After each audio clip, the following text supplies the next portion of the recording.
దేవుని పరిశుద్ధ నామానికే దేవుని పరిశుద్ధ నామానికే మహిమ కలుగును గాక. మన ప్రభును రక్షకును అయిన యేసు ప్రభు యొక్క నామంలో దేవుని సన్నిధికి కూడి వచ్చిన మీ అందరికీ కూడా పేరు పేరు వస్తున్న నా వందనాలు చెల్లిస్తున్నాను. అయితే నా ప్రియమైనటువంటి వాళ్ళరా, దేవుని యొక్క లేఖనంలో మత్తయి సువార్త 7వ అధ్యాయం 7వ వచనంలో అడుగుడి మీకు ఇవ్వబడును. మనం అడిగితే దేవుడు మనకి ఇస్తాడంట. ఏం అడగాలి, ఎలా అడగాలి, దేవుణ్ణి ఏది ఏది అడిగి పొందుకోవాలి అనేటువంటిది దేవుడు తన లేఖనాల ద్వారా మనతో తేటగా, సూటిగా, వాటంగా మాట్లాడతాడు. అయితే ఈ భూమి మీద మనం మన పిల్లలకి మరి రొట్టెని అడిగితే మరి ఏమిస్తాం? మనం రాయిని ఇవ్వము కదా. అలాగే రొట్టెని అడిగితే, చేపను అడిగితే పాముని ఇవ్వము కదా. అయితే మన పిల్లల్ని మనం ఆ రీతిగా ప్రేమించి ఈ లోకంలో వారు అడిగినది మనం ఇస్తూ వస్తున్నాం కదా, మంచివే ఇస్తున్నాం కదా. కానీ అంతకంటే మనలను ప్రేమించి మరి ఆయన మన కోసం ఆ పరలోకం నుంచి దిగొచ్చి తను జీవాహారంగా మన కొరకు ప్రాణార్పణంగా ఆ సిలువలో పోయబడి మన కొరకు ఆయన ఎంతో మంచి వాటిని మనకి ఇస్తాడు. మన పరలోకపు తండ్రి ఇస్తాడు. మనం అడిగినటువంటివి ఏదైనప్పటికీ కూడా ఆయన చేయటానికి శక్తివంతుడైన దేవుడుగా, సమర్థవంతుడైన దేవుడుగా ఉన్నాడు. నా ప్రియమైనటువంటి వాళ్ళరా, అట్టి దేవుణ్ణి కలిగి ఉండి మనం ఏం అడుగుతున్నాం, ఎలా అడుగుతున్నాం? దేవుని సన్నిధికి వచ్చి మన కొదవులు కొరతలు ఆయనకి తెలుసు. మనం ఎక్కడెక్కడ కొదువుతూ ఉన్నాము, ఏమేమి విషయాల్లో కొరతతో ఉన్నాము అనేటువంటిది ఆయనకి తెలుసు. నా ప్రియమైనటువంటి వాళ్ళరా, తెలిసినప్పటికీ కూడా మనం ఏం చెయ్యాలి? ఆయన సన్నిధిలో మాట మాటికి అడగాలి. మాట మాటికి అడగాలి. అన్యాయస్తుడైన ప్లేడర్ దగ్గరికి పేద విధవరాలు వెళ్ళి గుజ్జాడినప్పుడు అన్యాయస్తుడు ఏమంటాడు?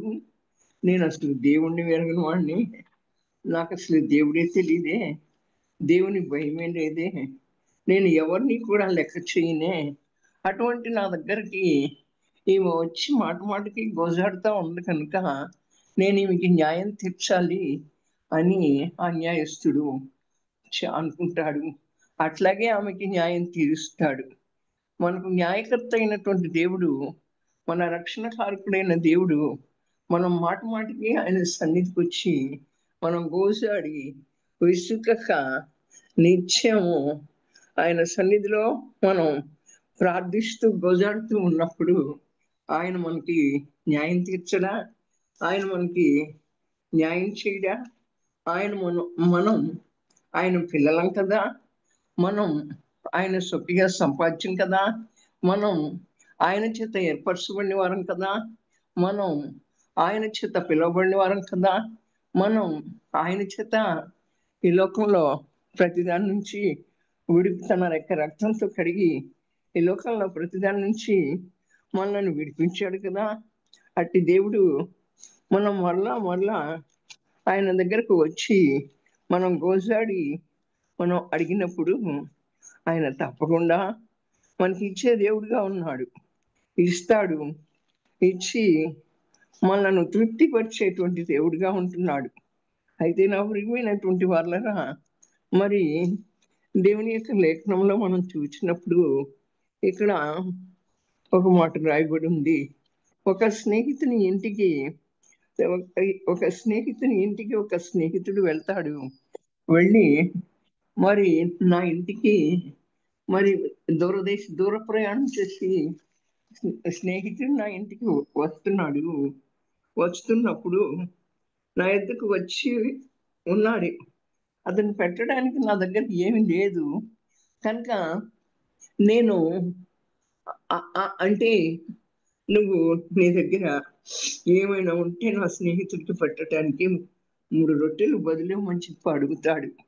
అప్పుడు ఆ స్నేహితుడు తలుపు తీయకుండానే లోపల నుండి ఏమి సమాధానం చెప్తాడంటే ఏమంటాడు, నన్ను తొందర పెట్టబాక, తలుపు వేసి ఉన్నాను, నా చిన్న పిల్లలు నాతో కూడా నిద్రపోతున్నారు, నేను లేచి లేనని చెప్తాడు.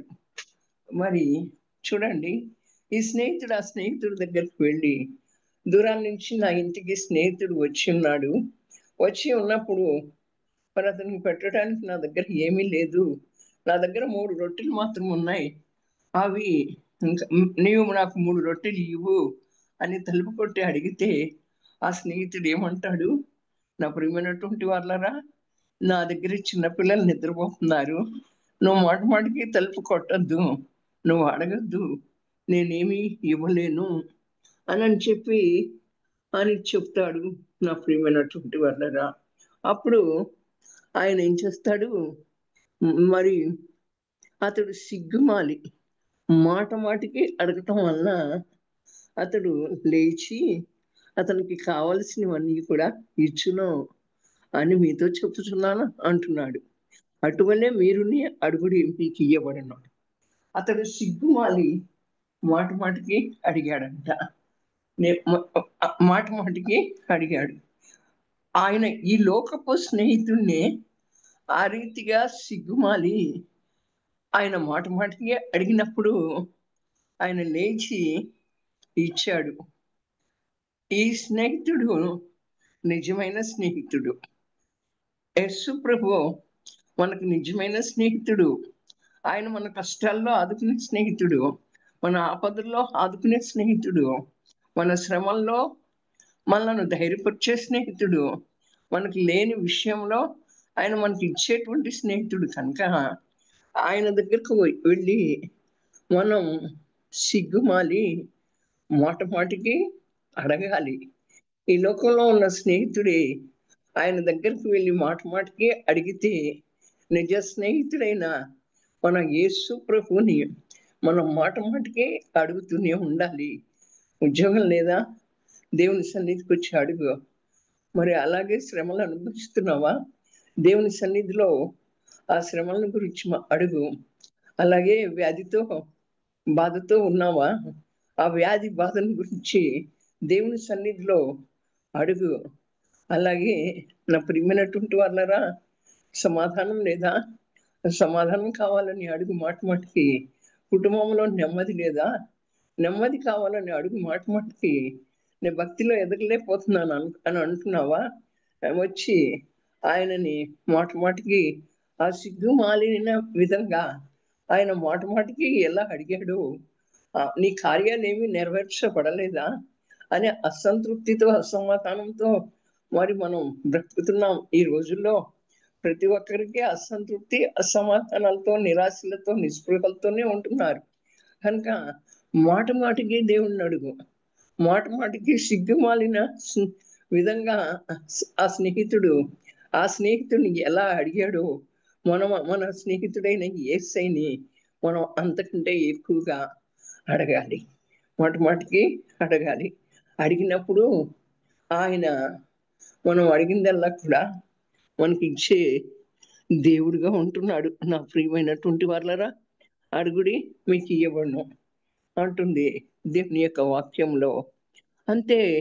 అంతేకాకుండా పరలోకమందున్నటువంటి తండ్రి తన అడుగువానికి పరిశుద్ధాత్మతో నింపుతాడు, ఎంతో నిశ్చయంగా అనుగ్రహిస్తాడంట, పరిశుద్ధాత్మని ఇస్తాడంట తన అడుగు వారికి.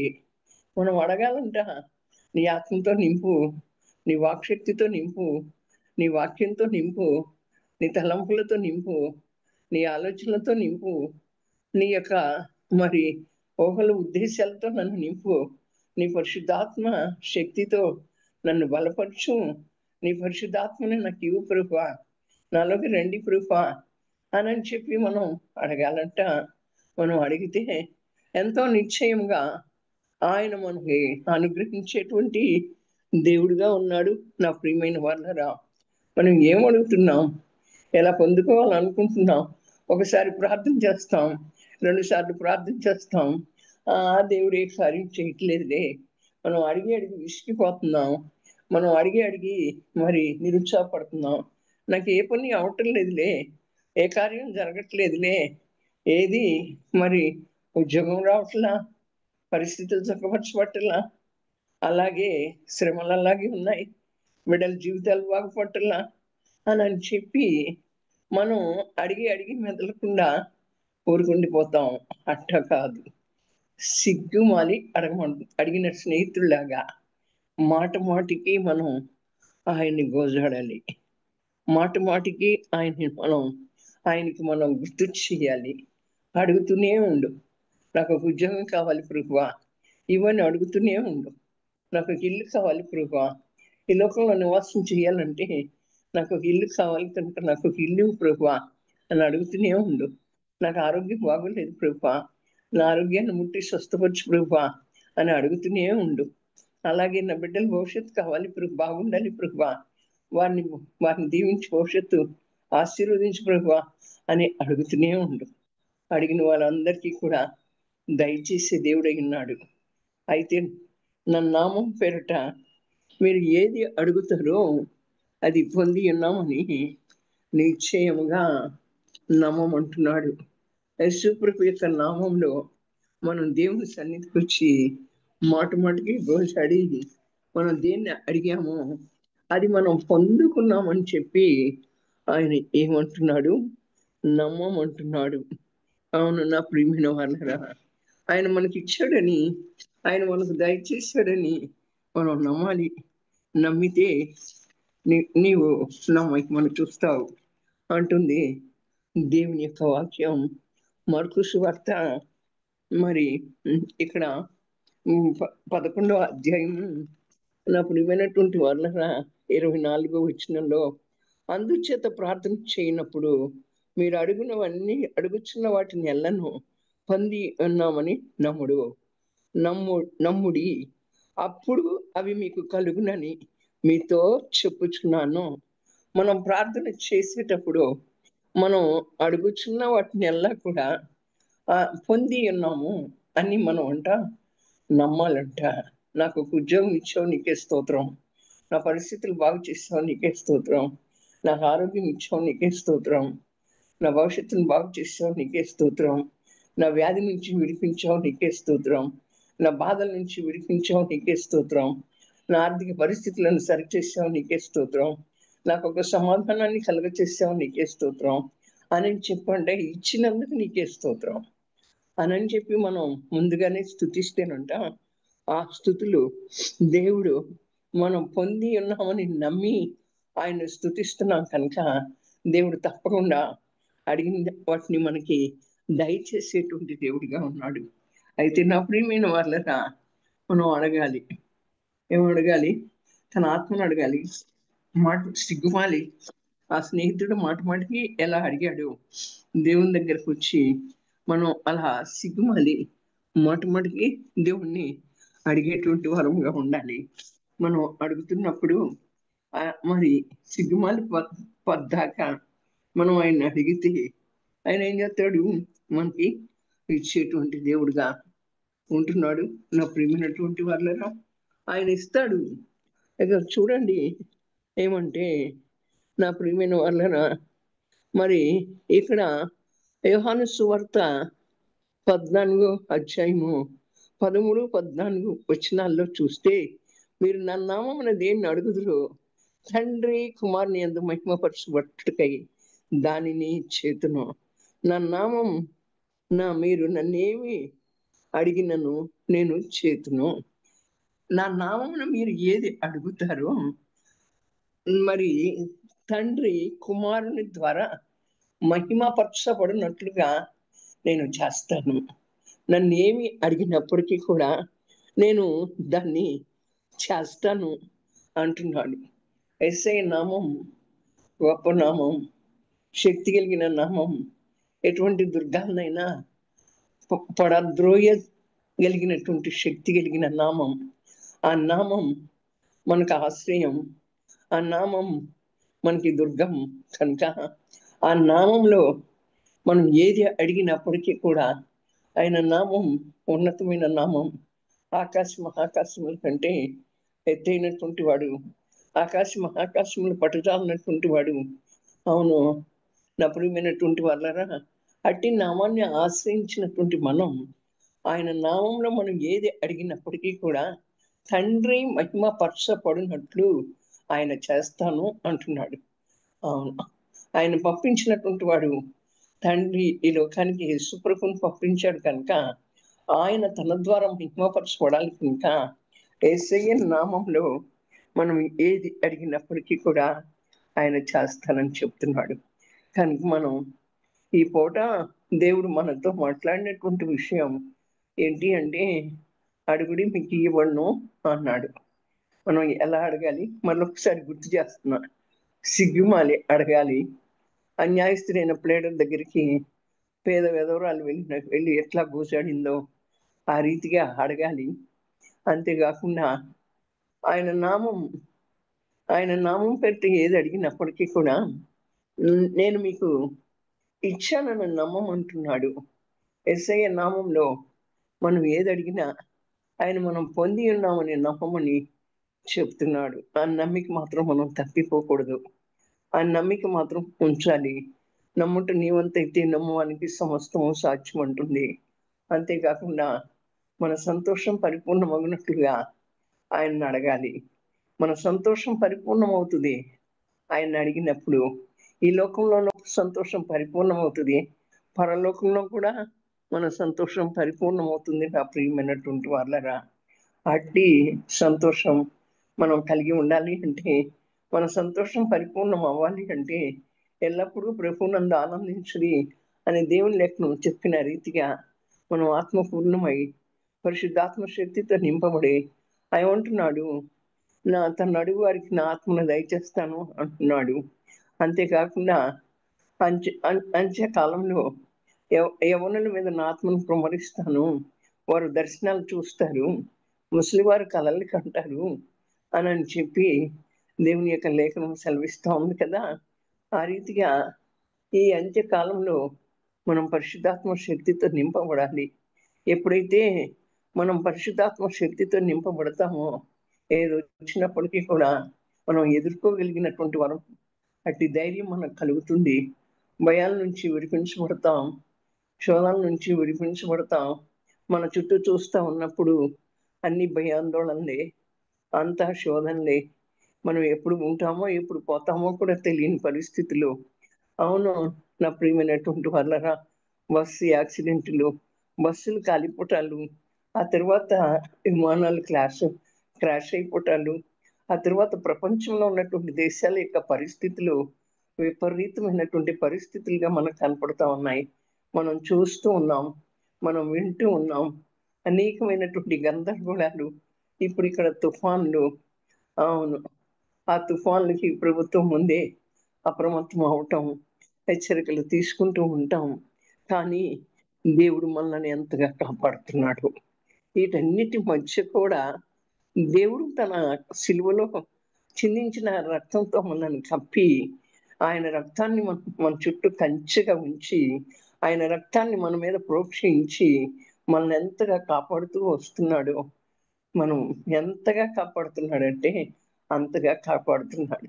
ఏ ఉపద్రవం నుంచి అయినా తప్పిస్తున్నాడు, ఏ కరువు నుంచి అయినా విడిపిస్తున్నాడు, ఏ బాధ నుంచి అయినా విడిపిస్తున్నాడు మనల్ని. అట్టి దేవుణ్ణి మనం కలిగి ఉన్నాం. కానీ దేవుడు మనల్ని బ్రతికించాడు. ఎందుకు? మనల్ని బ్రతికించిన ఈ సమయాన్ని మనం సద్వినియోగం చేసుకోవాలని. అజ్ఞానుల వలె కాక జ్ఞానుల వలె ఆ సమయాన్ని సద్వినియోగం చేసుకోమని దేవుని లేఖనం సెలవిచ్చిన ప్రకారంగా మనల్ని బ్రతికించినందుకే, ఈ దినం చుట్టానికి కృపించినందుకే ఆయనకి మనం వందనస్తులమై ఉన్నాము.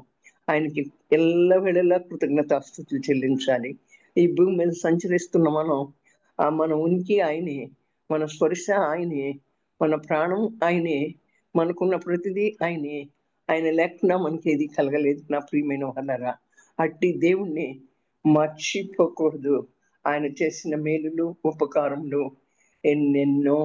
మనకిచ్చిన ఈ సమయంలో ఆయనకి కొద్దిగా అయినా మనం సమయం ఇచ్చి ఆయన సన్నిధిలో గడిపి ఆయనతో సహవాసం చేసి, ప్రభువా నీ రాకడ దినాల్లో ఉన్నాం మేము, మమ్మల్ని సిద్ధపరచండి, మాకు అవసరమైనటువంటివి మీకు తెలుసు ప్రభువా. మా పట్ల అనేక మేలులు చేశావు, అనేకమైన ఉపకారాలు చేశావు. ఈ మేలులను ఉపకారాలను మేము మర్చిపోకుండా మాకు నా తండ్రి మీరు సహాయం చేస్తూ ఉన్నారు. మీ సన్నిధికి రావటానికి మాకు సమయం ఇవ్వండి ప్రభువా. నీతో గడపటానికి సమయం ఇవ్వండి ప్రభువా. మీ సమయం మీది ప్రభువా. మీరిచ్చిన ఈ సమయంలో మేమేం చేస్తున్నాం, ఇంకా కూడా ఏదో చేయాలనుకుంటున్నాం ప్రభువా. జీవనోపాధికి ఒక ఉద్యోగం కావాలి, ఉండటానికి ఒక ఇల్లు కావాలి. ఈ భూలోకంలో బ్రతుకుతున్నాం కనుక మరి ప్రతిదీ కావాలి కనుక ప్రభువా, అవి ఇచ్చి మమ్మల్ని మీ కొరకు సిద్ధపరచండి ప్రభువా. సిద్ధపాటు కలిగిన జీవితం మాకు దయచేయండి. మేము ఏది అడిగితే అది ఇస్తానన్నావు ప్రభువా. అవును, మేమైతే మరి ఈ లోకంలో మా బిడ్డలకి మంచి ఇస్తాం, అంతకంటే మంచి ఇచ్చే దేవుడవు, వెలి చేసి ఆనందించే దేవుడవు, కీడి చేసి ఆనందించే దేవుడవు కాదు కనుక దేవాది దేవా, మీకే స్తోత్రాలు, మీకే వందనాలు చెల్లిస్తూ ఈ లేఖనం ద్వారా మాతో మాట్లాడినందుకు ఏమి ఇచ్చి మేము మీకు రుణం తీర్చుకోలేము యేసయ్యా. రక్షణ పాత్రను చేతబట్టుకుని కృతజ్ఞతాస్తుతులు చెల్లించుచున్నాను ప్రభువా. ఈ వాక్యాన్ని మా జీవితాల్లో ఫలింప చేయండి. అడగమన్నావు, ఇస్తానన్నావు. అడిగింది ఎలా అంటే నా నామం పెట్టి అడగమన్నావు, మాట మాటకి అడగమన్నావు, సిగ్గుమాలి అడగమన్నావు. అన్యాయస్తుడైన ప్రేరుల దగ్గరికి పేద విధురాలు ఎలా వెళ్ళిందో అలా అడగమన్నావు. ఆ రీతిగా అడగటం మాకు నేర్పించండి. అడగటమే కాదు, నీ నామములు అడిగిన దాన్ని పొంది ఉన్నామని నమ్మమన్నావు. అవును, నన్ను అడుగు వారికి ప్రతి వారికి నా ఆత్మను ఇస్తానన్నావు.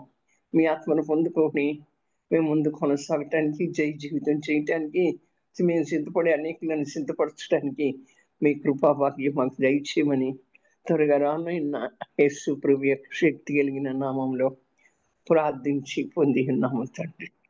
ఆమేన్, ఆమేన్.